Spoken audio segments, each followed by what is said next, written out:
Okay, we're going to now go to Naomi Frost, known very well to myself. You can probably work out there's a connection there. Naomi's my daughter. She's 15 years old, has been an environmental activist since the age of 12 and before.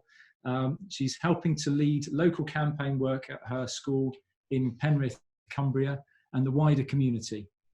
As a secondary school student, Naomi is using her passion for environmental activism to compel her teachers and fellow students to join the cause in practical ways. Hi, I'm Naomi Frost, as you've heard. Secondary school activism is important because, well, it won't be long before we're the ones working as teachers, politicians, running businesses, innovating agricultural practices, and designing the way we'll live.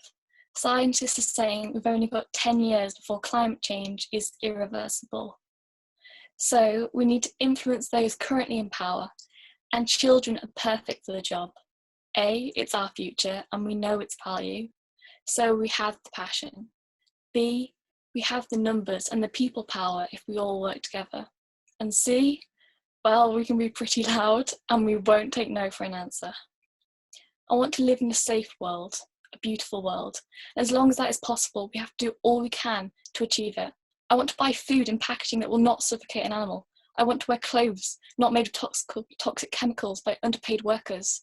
I want to breathe air that doesn't shorten my life expectancy with every breath. These expectations should go without saying, yet it falls on young people to fight for the opportunity to live like other generations have done. The main obstacle in getting more people involved in secondary school environmentalism is the fear of change or unwillingness people have about changing their way of life. Young people are extremely affected by social trends, so it's vital that environmentalism is increasingly becoming a mainstream pursuit. We can help it become even more acceptable by schools allowing young people much more opportunity to express themselves and to challenge what they feel is unjust. Also, a small, dedicated, persistent group of children, such as an eco-council, in each school should be empowered to lead the way by their teachers in order to send a clear message to the rest of the student body that environmentalism is not a passing fad and is perfectly acceptable to care about the future of our planet. At my school, Oswald Community College in Penrith, we started our eco-council in September 2018. This consisted of a few enthusiasts helped by our teacher of philosophy and ethics, Mrs. McCanny. Our first event was an in-school demonstration, partly due to restrictions on school strikes, where we invited the local press to report on speeches and activities which drew support from PE, music, art departments, and many other departments, and became a mini festival held in our schoolyard at lunchtime. While school strikes are important and have gained valuable media attention, sometimes it's not possible, especially if you want support of teachers for other strategies. By having this event in school, we were able to influence a large, captive audience, which might have not otherwise been able to tune in. After capturing everyone's attention with the school street band performance, banners and placards, and a cheerleading routine, we led everyone into a procession to the sports hall where speeches were given.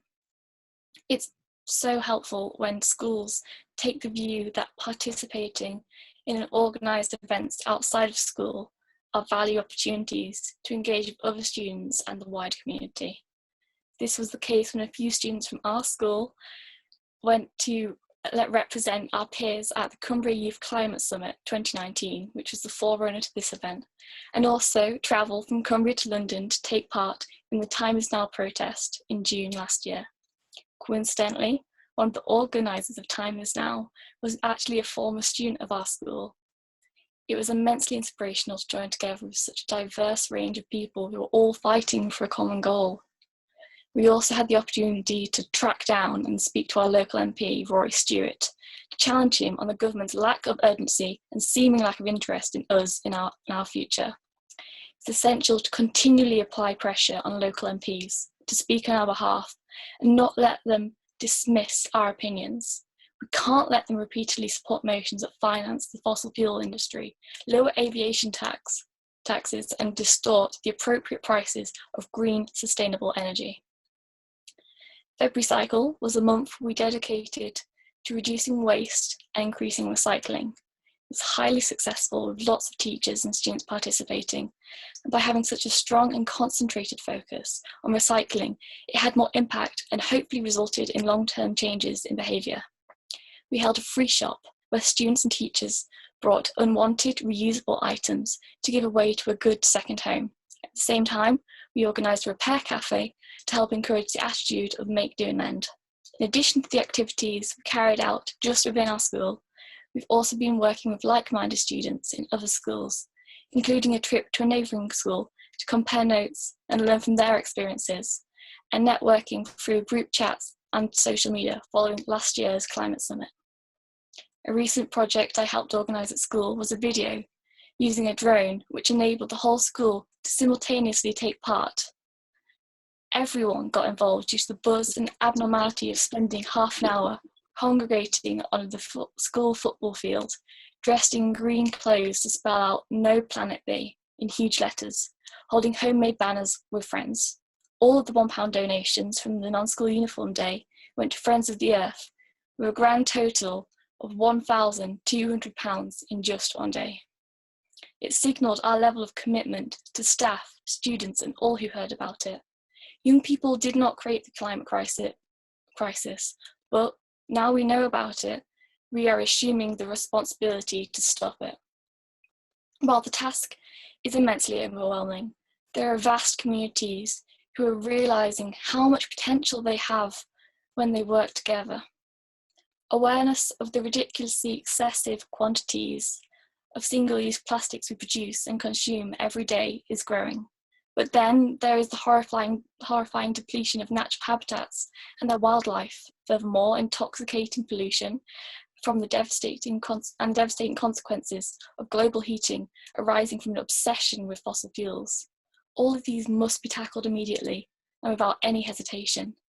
Additionally, awareness of how the fashion and textiles industry is damaging our planet is less well known, and there is so much we can do individually to achieve this by the way we choose to shop.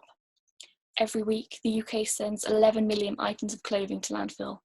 By 2050, the fashion industry is predicted to consume a quarter of the world's carbon budget.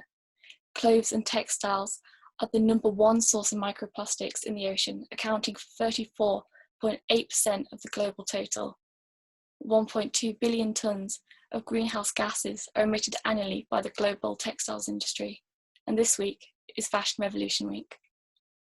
We need reliable brand transparency because at the moment there is no regulated definition of sustainable. This means that companies can give the impression that they are doing enough when they are not. It gives them a chance to greenwash their campaigns in order to maintain our loyalty without any actual action. By high street brands using greenwashing, trying to appear more eco-friendly, it's clear that they've picked up on what their target market's concerns are.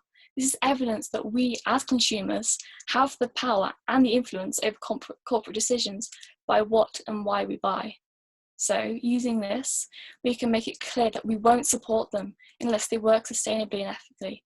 If they don't meet our demands for the environment, then we can shop second-hand, at vintage, and at smaller brands that are responsible, such as Lucy and Yak.